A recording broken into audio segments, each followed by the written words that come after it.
You guys won't believe this. Or maybe you will because you know I'm the best PokeTuber. But I found the Godspot for EV training in Pokemon Scarlet and Violet. This area has common spawns for Pokemon that represent every effort value in the game. So where does such a magical place exist? It's the islands on Casseroya Lake. So if you run around, you can just kind of spot what's going on here. Boom, attack EVs. Boom, defense EVs. We also have Slowbro, that's hit points. I just ran past some Sliggoo and Goomy, that's special defense. There was a Tropius hit points. You never use Tropius for EV training. Well, you can if it's just every other Pokemon here that give crazy stats. This guy, Dondozo, 3 hit point EVs, special attack from the Golduck. We also have, wow, more hit point EVs, just kind of chilling right there. That little guy right there, Tatsugiri, somehow 2 special attack EVs. Scyther, more attack EVs.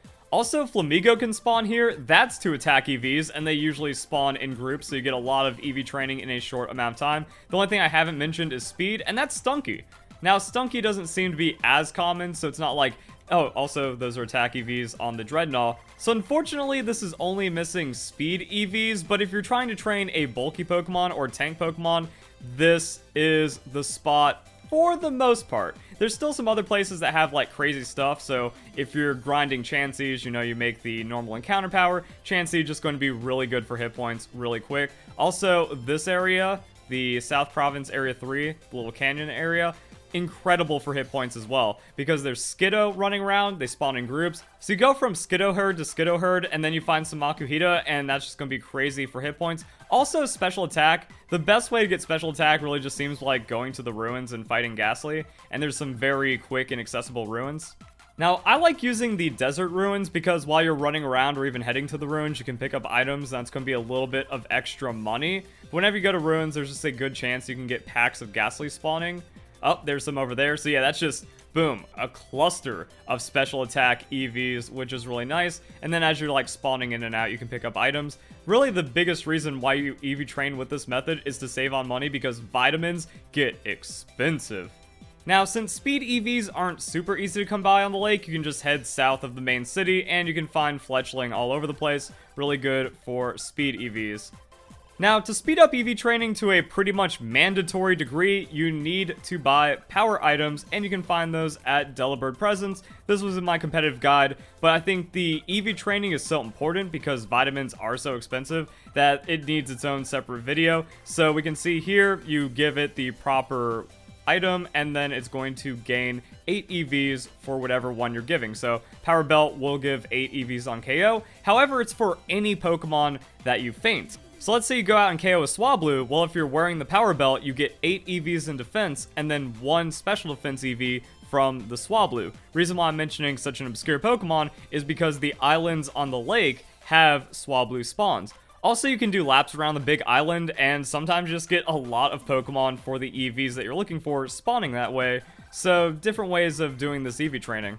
Also, if you're around Casseroya Lake, that means you can pick up feathers off the ground, and in previous Pokemon games, feathers weren't really worth your time because they only give 1 EV each, but now that it seems like money is going to be a pretty big thing in this game, and you don't want to burn it all on vitamins exactly, you can use feathers to actually pad in stats. So you go 25 of a vitamin and then 2 of its respective feather, and that's going to speed some things up. Also, if you're getting a lot from picking them off the ground or doing Terra raids, then maybe you can also do 12 or 22 and then save money that way. So it feels like EV training is going to be the most tedious part of getting a competitive Pokemon, and that's why you want to do EV training in bulk batches, that if you're going to be training a Pokemon to max out its hit points, you just want to put multiple Pokemon on your team, give them all the power item, and then KO the Pokemon that give the EVs. That way you're gaining a lot of EVs at a time. What about Pokerus? Well, Pokerus is no longer present in Pokemon Scarlet and Violet.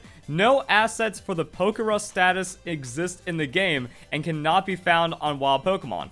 After testing with a Pokemon forcibly given Pokerus, they still gain the usual EV yield. Pokerus does not spread, it's just completely gone. So that is kind of upsetting, but it also means that the burden of seeking out, getting, and spreading Pokerus has gone away, and the Pokemon battles just happen so fast because it's in the overworld, it doesn't really feel too much different. You go out, find a group of Pokemon, KO them really quick, and that's how you get your EVs. Also, I saw some really good tips in the comment section of my competitive video because people said, yo, mass outbreaks. And that's actually really nice because mass outbreaks spawn crazy Pokemon crazy fast, and you can just kind of check that. So what do we have for mass outbreaks? Well, there's a Meditite mass outbreak right here that gives speed, but I also have a Frostlass mass outbreak, and that's 2 speed EVs. And the Frostlass are going to spawn like mad. Also, there's a chance you just pick up a shiny Pokemon while EV training. That is hype. And the cool thing about mass outbreaks is that if you want to skip and get like a new batch of them, you can just time skip. So you move the date ahead 1 day, go back into the game, and that's going to tell you that mass outbreaks have dispersed and there's new ones occurring. So there's also a world where this is the best way to set up EV training if you're going to be bulk batching a lot of Pokemon, because you just time skip super fast that quickly, and then you're just going to have a group of Pokemon with the EVs you're looking for, and you can train it up very fast. And another cool thing about mass outbreaks is that you can get evolved Pokemon, so Magneton gives 2 special attack EVs. And now we have to talk about EV reducing berries. So you can pick these up off the ground, but I don't think that's a good or efficient way to do it. After you've participated in enough raids, you're just going to accumulate a good amount of these. So hopefully you don't need to grind or reset for them, but you can purchase these at auction. The problem is that time skipping for the auction isn't as straightforward as time skipping for raids or mass outbreaks, but you have to save the game, close it out, time skip while the game is closed out, and then when you come back in, it will have progressed the auctions. Also, I think it's just good practice to come in here and check the stock whenever you can for the day to just kind of see if there's a really good item. But my goodness, was that 54 Pomeg berries? So if you do catch a lot of these auctions, or maybe just soft reset for like 30 minutes or something, get multiple of these, you're going to be set on berries for a very long time. And if you're doing raids, then you're just going to get some extra buffer berries, and you might not have to really worry.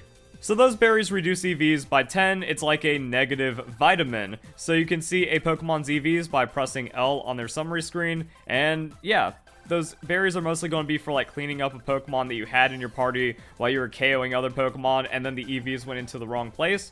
I don't really care too much about like super optimizing my Quaquaval because max attack and speed is pretty good, but you can also kind of see how it works with other Pokemon. If you get the stars, I mentioned this on my competitive guide, if you have the stars, that means the stat is maxed. So if you're going for a 252, 252 4 Pokemon, you want to see something like this. If that bar is white, you have maxed out the Pokemon's EVs entirely. If it's sparkling, then that means you have maxed out that stat. The yellow just kind of shows that you have not maxed out that Pokemon. And I think that's pretty much it for going into more detail on EV training in Pokemon Scarlet and Violet. Also, shout out to this guy. Crater Area is good for EV training, Raichu for speed, Fluttertail for hit points, Golduck special attack, Corviknight defense, Floette special defense, also probably a good attack Pokemon down there. They're in abundance, took 45 minutes to get 6 bred Pokemon to max EVs. Also, you can raise their level to 50 while down there. So the high level encounters making it 2 birds with 1 stone.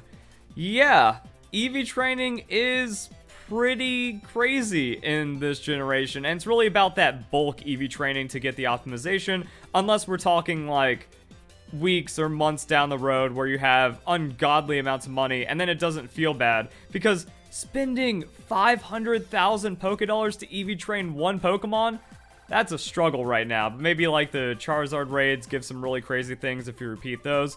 EV raids are going to be coming out later today, so I'm doing a video on that. Like, comment, subscribe, notification bell, hit the description, check out my playlists and my guides. Oh, there was a weird audio glitch at the end that cut off the last couple of seconds. So if you guys enjoyed the video, hope you have a nice day. Thank you very much for watching.